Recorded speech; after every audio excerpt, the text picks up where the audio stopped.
Welcome. It's This Is Going Well, I think, with David Cooper, and I am your host, David Cooper. It is This Is Going Well, I think, the show where no one's listening, no one cares, the show where every episode's the last episode.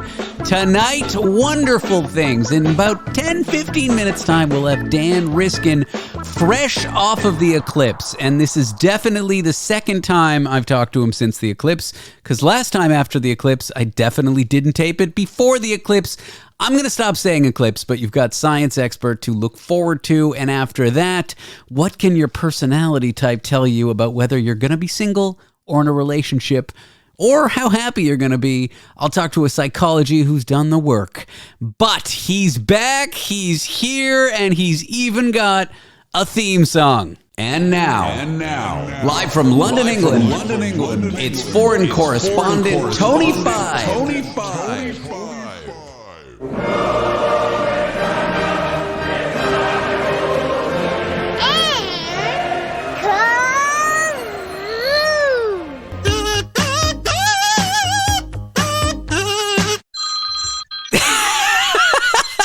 Fucking bullshit, innit? That's my fucking mum. Oh, can I swear? Sorry, Yeah. 1 minute.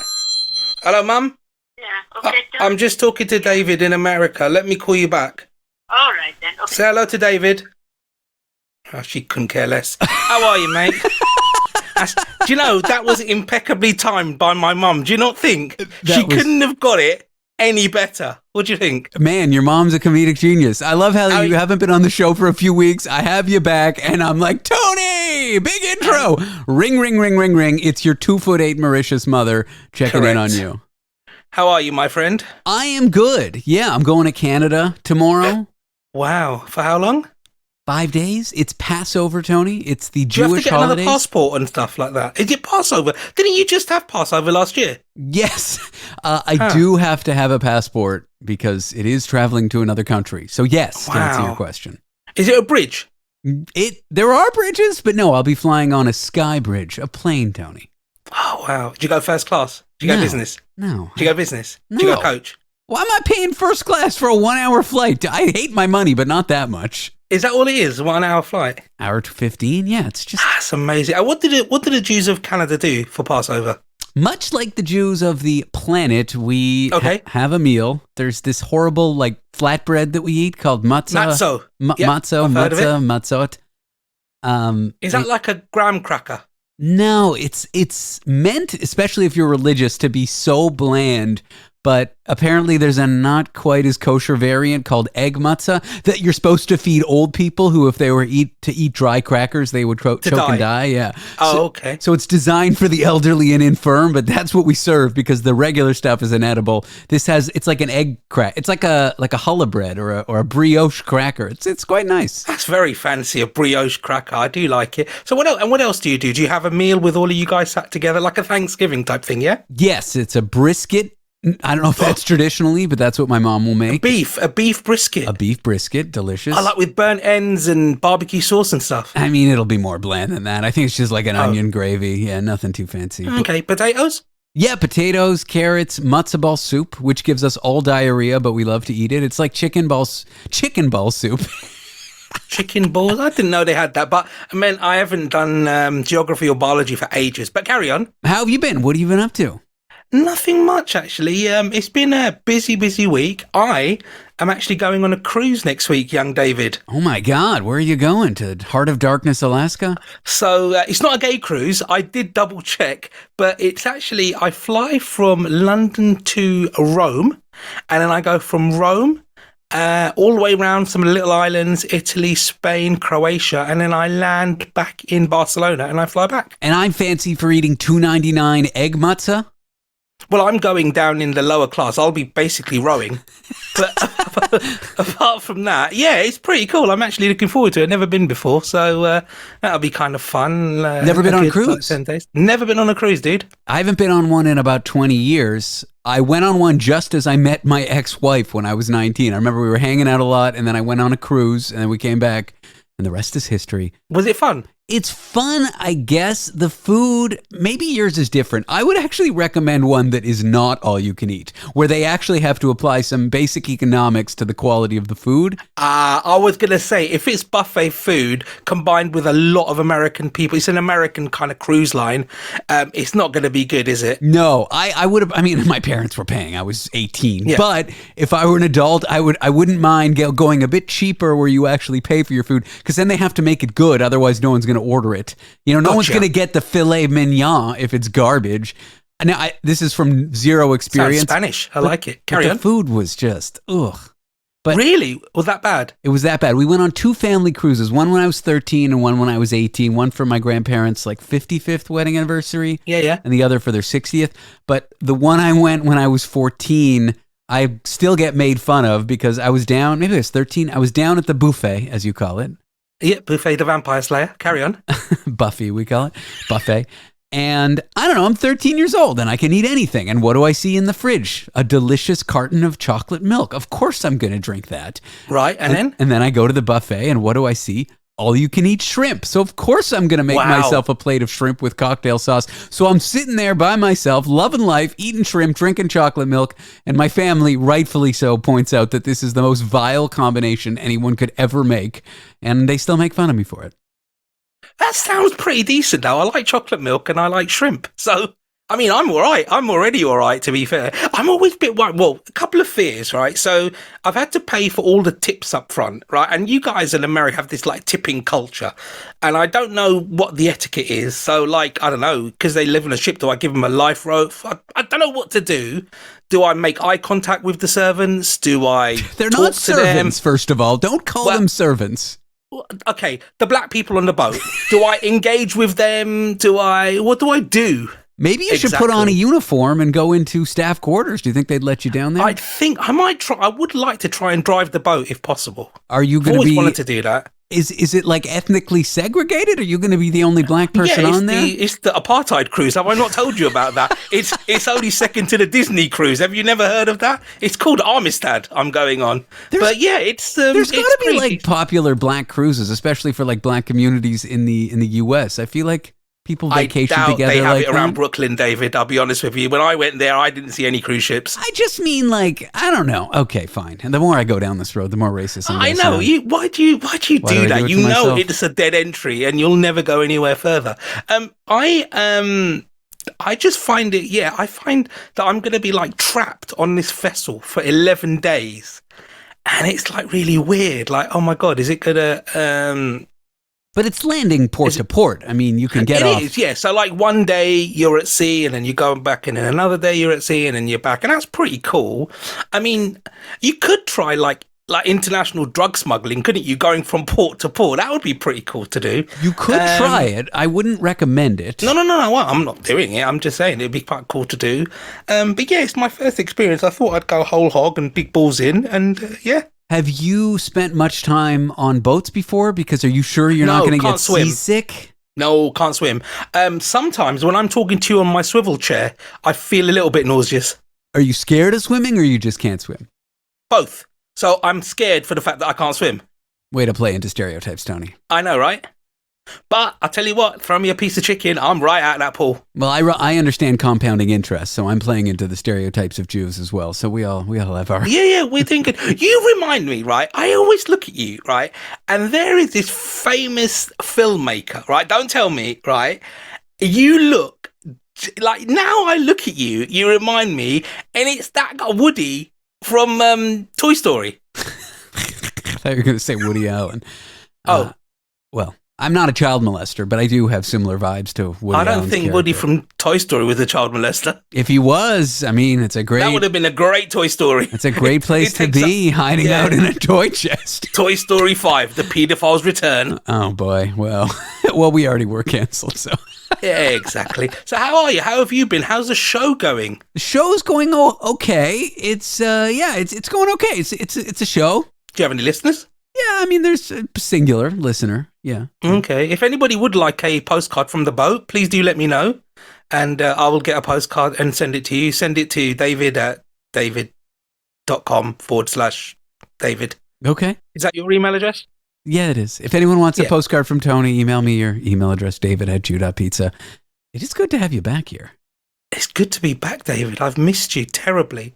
And it would be nice to do some recordings and catch up with you and do some bits before I go, post-cruise, just in case this is my final recording. I'd like going down, wouldn't I? Can you imagine? That would elevate your podcast and your radio show, right? If I, as a contributor to the show, went down on a ship, not obviously on the girls that I go out with a lot. Yeah, I haven't done that for a while. Just going on a cunnilingus tangent right there. Absolutely. That's the name of my cruise ship, the Cunnilingus. So, if, it would be, that would be amazing. If I went down on the ship, what a great advert for your radio show. Tony 5, he goes down on ships. Exactly, yeah. What I do for this show, what do you reckon? Before you go, you had an idea. David, listen to this pitch. Are you ready? So I'm going to be on the cruise for 11 days. I was going to send you a really quick voice note every day, 60 seconds of Tony 5 on the cruise. But I don't know what it to be called. So I want it to be cruising with Tony 5, but that sounds slightly grinder. Well, it's got to have the word semen in it if you want it to be grinder. I mean, the naval seaman with Tony 5. The seamen's thrived with Tony 5. The seamen's alive with Tony 5. Seamen's alive with Tony 5. Love it. Okay, well, Tony's going to send us voice memos every day on the cruise ship. I'll play them at the beginning of the show. And when you come back, we will have you, I hope, every day on the show. We will disembark, David. There, I know the lingo. Okay. Tony, I love you, baby. It's a pleasure having you here. David, always a pleasure, never a chore. And I will speak to you before I depart the shore. Got it. Just be careful. Don't go too near the balcony. If you get pushed off the boat by some nudnik on international waters, they'll never solve the crime. They don't care. Is that really lame to do that Leonardo DiCaprio thing on the front of the ship? I expect photos. Yeah, it's lame though, isn't it? It's really lame to do, yeah? I'm flying Jack. Yeah.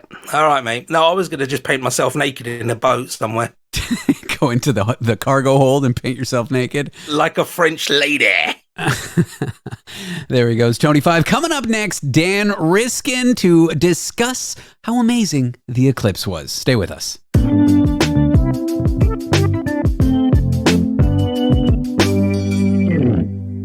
Dan Riskin. Dr. Daniel Kenneth Riskin, PhD, bat biologist, father,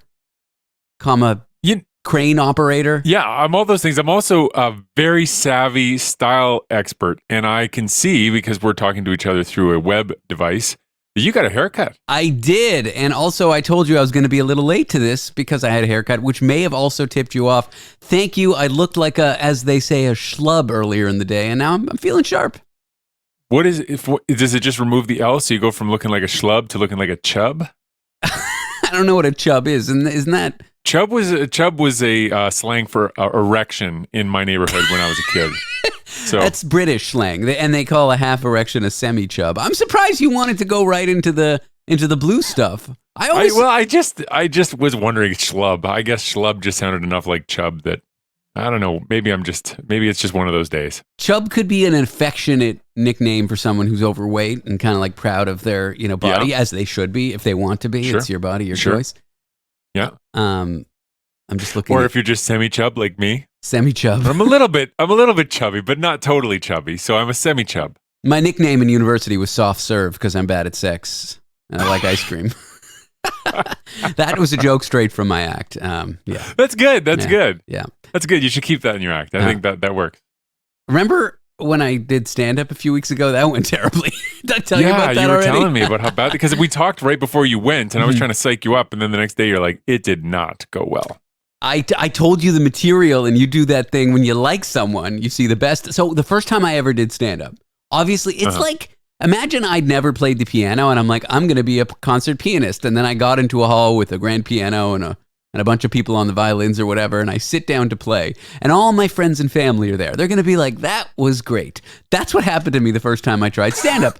To get the courage, I invited my friends, and they laughed at everything I say. I couldn't even get through my quote-unquote jokes, and then I walked away thinking, I'm a genius. So I went to an open mic the next day where it was just comedians and like a couple audience member. And that was the rude awakening. So that's what happened to me with you, because you were like, oh, this stuff is great. Because you like me, you know me. So part of what I think successful comedians do is they build a repertoire and then people like them already. And when you like somebody already, you do find them funnier, right? Because you already have all this context. So when you see a celebrity make some kind of joke versus somebody you've never seen before on social media, it's always funnier when it's, The Rock, he's hilarious. Every time he smiles, I'm so happy because he's such a nice smiling guy. And so, I don't think your friends were lying to you. They definitely probably thought but they would have had a different experience because they knew the context. And so that's the question, is how do you build that repertoire? And I guess maybe that's the whole point of having a social media following and having people come out to see you when they already know you from social media, is that then you've already got your family around the piano at that stage. It's funny, TikTokers who kind of blow up by stitching together 30-second clips of them doing stand-up. I've had friends who are bookers, who book comedy shows, complain. They're like, hey, this TikToker had 14 trillion followers. I booked them, and they could not do a 20-minute set because it was just such a different format. They're so used to doing their heavily edited 30-second thing that when you put them in a bit of a different medium, different format, like actually getting up on stage and doing long format stand-up, they couldn't do it. Now, that isn't everyone, of course, but the two skills are actually not always translatable. But back to what you're saying about The Rock, it's funny, my favorite comedian put out a special a year or two ago called Legalize Everything. His name's Eric Andre, and he did not write for it. He took his stand-up jokes from the last 5 years that he hadn't done a special with, but there's tons of clips on YouTube, and I'd seen him do stand-up. There was nothing new in it, and to make matters worse, it was a terrible special. And everyone was, because they know I love this guy, they were like, did you like the special? I'm like, yeah, obviously I loved it, but it sucked. And I feel like that's sometimes how you feel when you watch people you love on TV. Even if what they do isn't great, you like them so much that you like it anyway. Right. Yeah, that's part of it. And that's also part of, like, if you have a favorite director, you're like, I'll watch this crappy movie because I just want to know the whole canon. Like, and it helps inform the way I understand their other movies and stuff like that.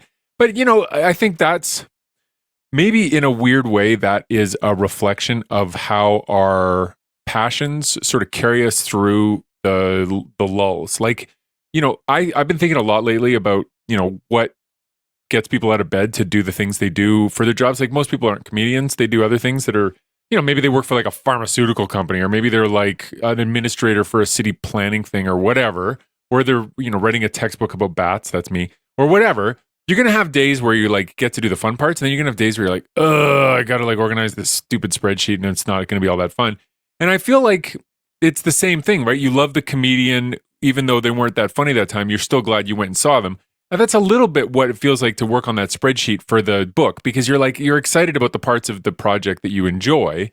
And so it helps you feel better about the other parts. And that's just maybe part of what makes us function in our day-to-day jobs to sort of carry us through, is to be able to like connect the stuff we don't like to the stuff we do like. Yeah, putting up with the BS. I think every creative deals with this, but I think these lessons apply to non-creatives as well. It's like, yes, I like certain parts of my job, but I have to get through the admin work, the really grind of it. Every job, even if you're a musician, there's grind, there's practicing, there's days when you don't want to do those things. Or as a comedian, like getting booked, dealing with other comedians, dealing with venues, dealing with trying to make money. Like, there's so much grind to even what seem like passion pursuits. And I don't know what motivates people to get through the grind, or do they let the grind cause them to collapse? For me, it's... some people... there is also like this idea about how when things are really easy, you don't do your best work. And it's when you have to fight a little bit to make it work that you do better stuff. Like, the easy example is Jack White talking about playing guitar. Like, he says he likes to fight with it. He likes a guitar that's not very like perfect. And so and like, if you look at the guitar he used when the White Stripes did that big elephant or whatever it was called, the one that was all like red and white and black, that his guitar is like from Kmart or something. Like, he's got a piece of crap guitar like that he's playing, and he just worked that thing, and that was part of the fun for him, was trying to like wrestle a really cool sound out of a machine that wasn't built properly. And I don't know, like, that I think can be kind of inspiring. So I had this experience. I just gave a talk at a big conference, and I made it very clear, like, I need to have my laptop up at the front because I like to push the buttons and all this stuff. And then at the last minute, they couldn't do that. And so the laptop was way off to the side. and then my remote wouldn't reach to where the laptop was. So like for the whole talk, I had to be like, next slide, please. Next slide, please. And I basically have 200 slide transitions in this talk because I have a lot of my slides like have builds. And so it was it was hard. Like it was not that fun to be like, sorry, audience, just let me go off the stage for a second and look at, set this up and and come back out. But I feel like it I don't know that it was a better experience for the audience, but if it was a good exercise for me, like it really like forced me. I didn't have my slides in front of me, so I had to remember what slide was coming next. And for a lot of it, I wasn't totally sure where it was going next. And so it kept me on my toes a little bit. It was a little harder. And I just felt like, I don't know, more alive in that experience because it was harder. That's interesting. I mean, there's something to be said for not wanting your tools to be better than you. Back to your Kmart guitar example, but also like your presentation tools in that moment. I put off getting a decent microphone till I got my first check that paid me for doing commercial radio. Nice. I used like a crappy mic. I had a good tech job then. I could have afforded a good mic, but I just didn't want to. I didn't want to have like Ace Primo equipment until I was, capable. And so you earned it. Yeah, it was just made up in my own mind. There are $10,000 mics. Mine's like, I think $300 or $400. It's expensive, but it's not. Yep. It's not like a Neumann or whatever. I'm getting too much in the audio nerd weeds here. No, I love when you say Neumann. Keep going. Neumann. Is that how you say that? I don't even know. I don't know. I don't even know. How do you spell it? I don't know. I spoke into my friends once because she's a voice actor. And I listened to the recording afterward of me speaking into it. It's the same. It was the same. Yeah. I mean, it's the same. It was a little too sparkly. It was like a little too, I don't know, perfect. And I was like, I like a little. Unless you're like recording the voiceovers for The Matrix when they're in that white place and all the guns come and appear and they say, I have something to show you or whatever. Like those really crisp lines when they talk in The Matrix. That's where you really need that microphone. But other than that, you're good. But I think James Earl Jones in my old crappy mic would still do an epic voiceover. Do you know what I mean? It really isn't about the tools. Yeah, you know what? I mean, with a camera, you can make something beautiful. With sound, you're really just trying not to screw it up. Like you're really just trying to capture the sound without maxing out, without having like a hiss in the background. Like just make the noise sound good. That's how I feel about sound anyway. And I know a lot of audio people would be pretty mad at me because you can build a landscape and all that. But really, when you're recording sound, just don't screw it up. But Ansel Adams would have been happy with like a disposable color camera from today's age, I don't know that I agree. I think any form of art, the tools, of course, are important, but you can create great art with cruddy tools. And there's something to be said for not, like, this happens in cycling a lot, because I used to race road bikes when I was a kid, and I just had my dad's old hand-me-down road bike because I was a university student and I wasn't going to blow a bunch of money on a Lance Armstrong thing. But there's always be these old dudes who would enter the race who were like business people on the state-of-the-art carbon fiber Tour de France ready bikes. Tour de France, doesn't matter. And they would stink, and I'd be like, it's almost comical. You're on thousands of dollars equipment here, and you only ride, once a month. And it's like Pee Wee Herman riding past all those cyclists. Do you remember that scene when he's riding his bike in Pee Wee's Big Adventure, and he's riding his bike past all the people that are racing on their race bikes? That's exactly it. And then I would do this weekly ride with all these people who actually raced, and this one really good racer, he would always ride his mountain bike in the ride, and he would always... He was a really funny guy. He would let, the weekend warriors in their 50s with their fancy bikes pass him, and then he would pass everybody on this crappy mountain bike. Nice. Yeah. Anyway, I don't know. I got carried away there. But there is something to be said for not wanting amazing tools that you feel are going to make everything easy for you. Because those little micro struggles of actually fighting your tools may actually make you a better performer. I don't know. Right on. Did we even talk about science in this segment? No. Let's take a break and talk about more science. Yeah, let's do that. More. Some. Yeah, some. More than zero.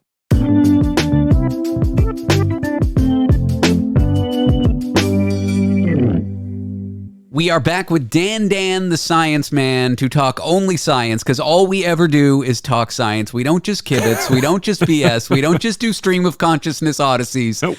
Dan, welcome back. How are you? I'm pretty good. I am pretty good. I'm going to Canada tomorrow. I've been there. Where in Canada are you going? It's a small city called Toronto. It's actually the capital of its province, but not the capital of the country.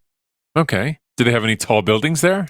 Yes. And that reminds me of a John Hartford song called In Tall Buildings that I'm just going to end that line of thinking there. It's just a good song if anyone hasn't heard it. Is it Tall Buildings by John Hartford? Yeah, I like country, so you got it. It's country. Is his band also called the Wailers? Because that'd be John Hartford and the Wailers would be. I mean, that's a great name for a band. No, I think that's only Bob Marley and the Wailers. Bob Marley and the Wailers, but then John Hartford and the Wailers, because the Hartford Whalers were the hockey team in the NHL back in the day. Oh yeah, hockey. Love sports. Sports. Yeah, you love sports. That's why you got that joke. Go Bears. Hartford Whalers. Go Bears. Okay, John Hartford, Tall Buildings. I'm going to look it up. In this, wait, is it country? Did you say? Yeah, it's country folk. But he's a Manhattanite, which is kind of weird. But he would go down to the Grand Ole Opry, and they treat him like he was one of them, even though he was like a city boy. But he played the banjo, and he was a great singer, and it's kind of like the Steely Dan of folk country. Like the lyrics are kind of complicated and kind of dark and fast.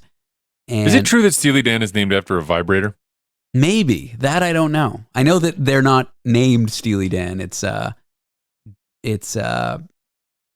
Fogerty. Donald Fagen and Walter Becker. Not important. Dan, how are you? I know when we spoke last, you definitely had already seen the eclipse because we didn't tape it before the eclipse and then it aired after. Not. Yeah. But assuming we did do that as an exercise, how was the eclipse? The eclipse was, there's this astronaut in the States for NASA, and he was interviewed about this, and they asked him, like, how good is an eclipse on a scale of 1 to 10? And he said, a partial eclipse is a 7, and a total eclipse is 1,000,000. And I think that captures it. It was so cool. It was so amazing. And there were clouds where I was, so I didn't even get to see the corona. Like, I saw the partial as it was coming, and then these clouds rolled in, and then but it got so dark, and it was weird. It was freaky and awesome, and the birds were all weird, and it was cold, and I want to do it again. Like, I'm seriously looking at flights to either Spain in 2026 or Morocco in 2027, so I can see that corona. But I will do that again. I would chase those things all over the world. I can see how people get addicted. It was like a emotional experience. It was awesome. Did you did you go outside? Did you look up? So I didn't have the glasses. I wasn't planning to do it. And I was sitting in the dentist chair getting drilled. And that's not slang for sex. I was having a cavity filled. And my dentist is this eccentric Brazilian Jew. She is so weird and so funny. And she's like, my next patient just canceled because of the eclipse. Let's go outside. So she drags me outside with her whole practice. I'm with 2 hygienists. I'm with her assistant. I'm with the receptionist. And she starts taking selfies with me and the dental office. Are these on the internet? Because I want those pictures of you and your dentist during the eclipse. And can you all come with me to Morocco in 2027? To the second question, no. To the first question, no. But I might post them today, actually. Why not? Anyway, she yelled at some school children. She demanded their glasses. The kids were really upset. But I did see the partial eclipse on Lexington Avenue and 70th. Wow. On the Upper East Side, which is kind of there's a lot of kids around. You know, where I live, it's less family oriented. So it was kind of nice. Although the one kid really wanted his glasses back. You know what? It's interesting. That's funny. What's interesting is the connection to the people around you. So this is one of the things that I found so compelling about the eclipse. So I was with Kelsey McEwen, who's a meteorologist who works with CTV. She and I were doing an assignment for the TV show Your Morning. So we were in Niagara, and it was great because that got us a free hotel room, and I brought my whole family. So my wife and my 3 kids, we all came down. And so we're there at this place called Fort Erie, which is across the water from Buffalo, and it's on Lake Erie. And it's kind of cloudy and stuff, but there weren't a ton of people there. I think that, Niagara said we're going to have 1 million tourists. They ended up getting like 100,000, but they said we're going to get 1 million tourists. And I think a lot of people were like, well, I'm not going there then. And that maybe was why they didn't get so many people. Also, it was cloudy. So I think a lot of people had booked hotels there, but also booked hotels in Kingston and other places. And so when the weather became clear, which it did a day before, people said, well, I'll go to Kingston, forget staying in Niagara. So it wasn't that crowded. My family was there. Kelsey was there, camera, sound, producer. So there was like a small crew. And then there were just people on the beach, sort of like it's a rocky beach of the lake, just sort of taking it all in. But when the eclipse starts going and like the light really starts. So the thing about the totality is it really does get dark, but it gets dark very fast. And so if you made a graph of brightness versus time, like the drop is very, like the lux per second or whatever it would be, is crazy fast. And so the only time you've experienced lights dimming that fast is indoors. Like there's nothing outside that makes it dim that fast. Like a storm cloud comes, it gets darker, but it takes a little bit. This was like being in a theater and having a dimmer switch come down quickly, which really is weird when it's outside and it's wide open and it's just getting dark that fast. It really freaks you out. But people were all making these audible gasps. And then when the eclipse happened, people cheered. And then when the eclipse ended, people cheered. And that connection to the people around me, I think, was one of the things that made me feel the most emotional about the experience, was the connection to the people around me. And when you talk about your experience in the Upper East Side and mentioning that all these kids being around, it was an important part of the experience you had, I think that really speaks to what made the eclipse a really neat thing, was the way it connected everybody. Yeah, it's certainly a break from our daily news cycle. It's certainly a break from the things that divide us. Yeah, totally. Nobody's anti-eclipse except the flat earthers. I do not know the flat earth perspective on. There may not be an anti-eclipse, but is there an uncle eclipse? Thank you. Good night. What about the Weans? Your kids must have loved it. Yeah, they did. They did love it. They did. They were jumping up and down. And even when it took us 2.5, 3 hours to drive home from Niagara to Toronto because of the Burlington Skyway being packed with people. And we thought we were smart. So we were like, oh, we just won't leave right after the eclipse. We'll wait a few hours and then go after dinner. Apparently everybody did that. So the traffic was awful. But even in the car, I was like, was it worth it? Even with this traffic, when the kids are like, I want to be home. They're like, yes, that was worth it. They loved it. They thought it was really cool. I think that's any kid's seal of approval, because I used to hate long car rides as a child. Yeah. I had a question there. Oh, I remember the one in the 90s that went, the totality was actually over Toronto. Oh, yeah. No, I don't remember that. I didn't know about that one. Early 90s, 92 maybe? Yeah, there's one that went through Canada. I don't know much about the historical ones, but that was definitely my first. I mean, were you in a total eclipse? Yeah, when I was a child, and I remember it just being wild. But I remember Hail Bop was in the sky around then. Yeah, for like, I don't know, was it like 92 6 or something? months? It was so long. And I just remember going outside and looking at the sky, and I'm like, there's a comet with a huge tail behind it. That's so cool. But I also remember thinking, this will just be a normal thing that I'll see as an adult. Like every few months, there'll be a really cool comet in the sky. No. It ain't. And Hail Bop's not coming back for what, another 10 billion years? Man, I can't remember. I can't keep them all apart. I know Haley's every 80 years. That's the one you need to know. Hail Bop isn't coming back for a long time. I looked this up recently. It is coming back in. Are you ready for it? Are you ready for it? Yes. Are you ready for it? Is it going to come back before you tell me? Or are you going to tell me? Like, which one do I have to wait longer for is my question. Next time. The next time it'll come is around 4385.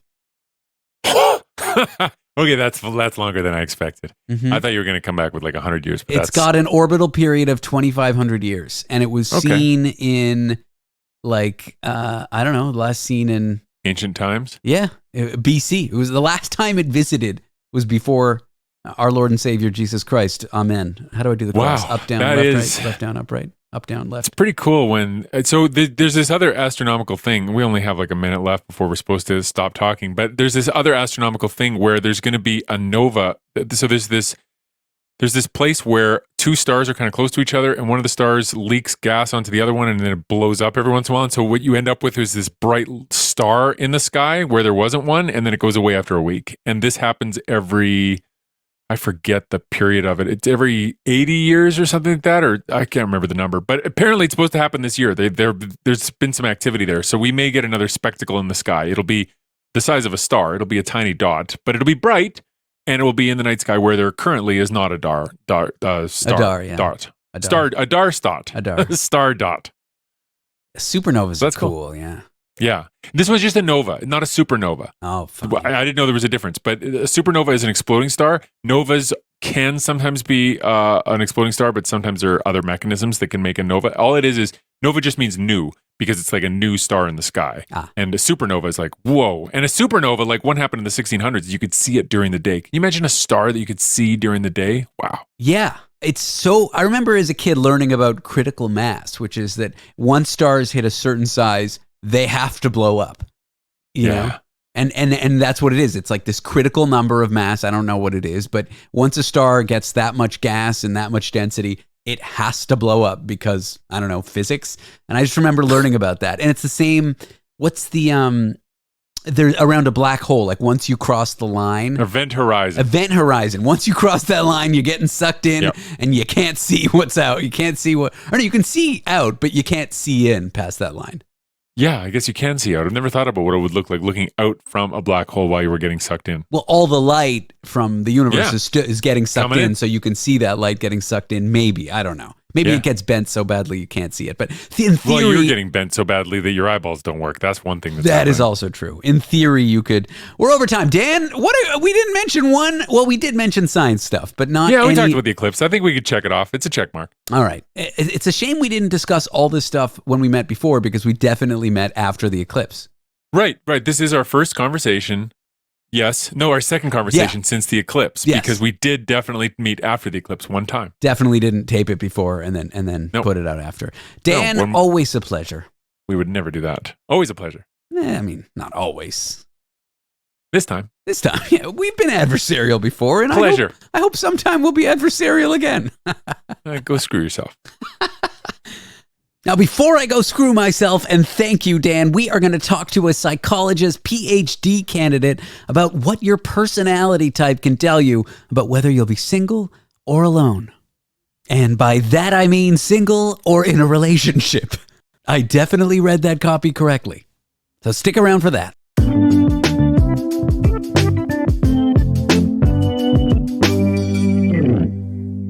Can your personality type tell you whether you're going to be single or in a relationship? And can it tell you how happy you're going to be? A study says possibly. I have someone here who worked on that. Her name is Elaine Hoan. She's a psychology PhD candidate at the University of Toronto. Elaine, thank you for being here. Thank you so much for having me. I'm excited to be here. So personality type, are we talking like Myers-Briggs? Like what is personality type as defined by this study before we get into what it can say about you? Yeah, great question. So I know that the Myers-Briggs MBTI is the most popular personality test. And I hate to always be that person at the party that's like, actually, it's not the most...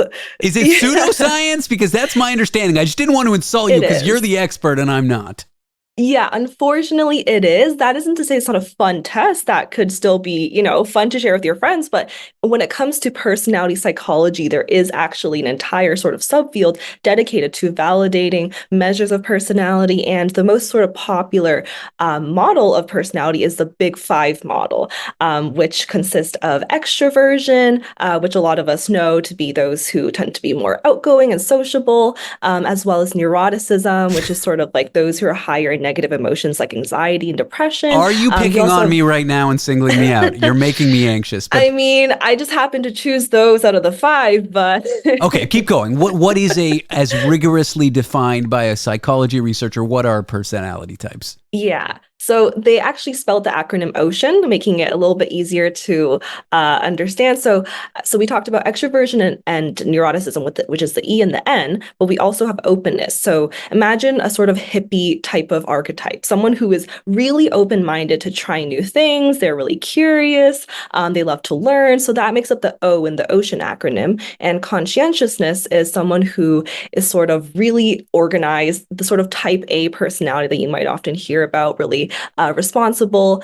And then, of course, you have extroversion, and then agreeableness is the last one. So agreeable people tend to be really warm and compassionate, have a lot of empathy. So that's sort of actually the most sort of robust model of personality is this 5-factor model. And that's what we use in this current study as well.